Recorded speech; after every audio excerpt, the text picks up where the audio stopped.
بسم اللہ الرحمن الرحیم۔ السلام علیکم ورحمۃ اللہ وبرکاتہ۔ یا علی مدد علیہ الصلاۃ والسلام۔ السلام علی الحسین وعلی علی ابن الحسین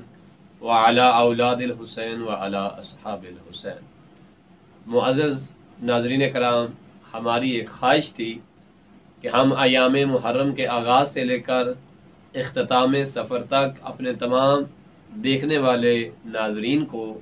تاریخ کربلا سے آگاہ کرتے، مدینہ سے لے کر مدینہ تک، لیکن مشغولیت کی وجہ سے مجالس، عزاداری، ماتمداری، پھر کربلا میں مجالس، پھر نجف اشرف میں مجالس، جس کی وجہ سے ہم باقاعدہ طور پر یہ سلسلہ شروع نہ کر سکے۔ ہماری خواہش یہ ہے کہ انشاءاللہ تعالی ان ایام محرم میں جو باقی رہ گئے ہیں اور ایام سفر میں ہم پوری تاریخ کربلا مدینہ سے لے کر واپسی مدینہ تک اگرچہ مختصر ہی صحیح اپنے تمام ناظرین کو ضرور بتائیں گے، اور بالخصوص واقعہ کربلا کے ہو جانے کے بعد اسیران کربلا کا کارواں کیسے کیسے کہاں کہاں سے گزرا، کس طرح سے وہ کوفہ پہنچا، کس طرح سے کوفہ سے دیگر شہروں سے ہوتا ہوا وہ شام گیا، اور شام میں کس طرح سے رہائی ملی، اور رہائی کے بعد کارواں جو ہے وہ کربلا آیا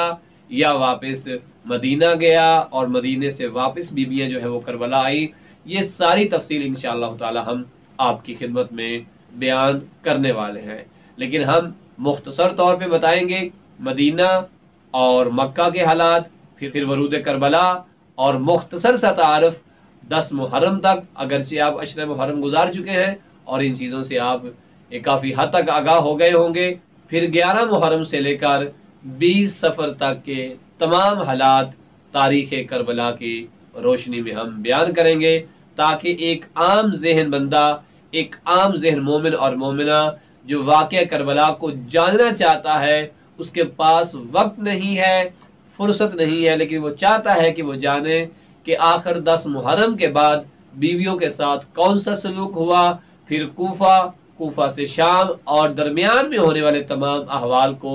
وہ مختصر وقت میں جاننا چاہتا ہے۔ تو انشاءاللہ تعالی یہ سلسلہ وار گفتگو ہم شروع کر رہے ہیں، تاکہ ایام محرم اور ایام سفر میں ہم اس سے بہترین استفادہ حاصل کر سکیں۔ پروردگار کی بارگاہ میں دعا گو کہ خدایا تجھے محمد و آل محمد کا واسطہ ہمیں اس عظیم سعادت کی توفیق عطا فرما۔ وصلی اللہ علی محمد و آل محمد۔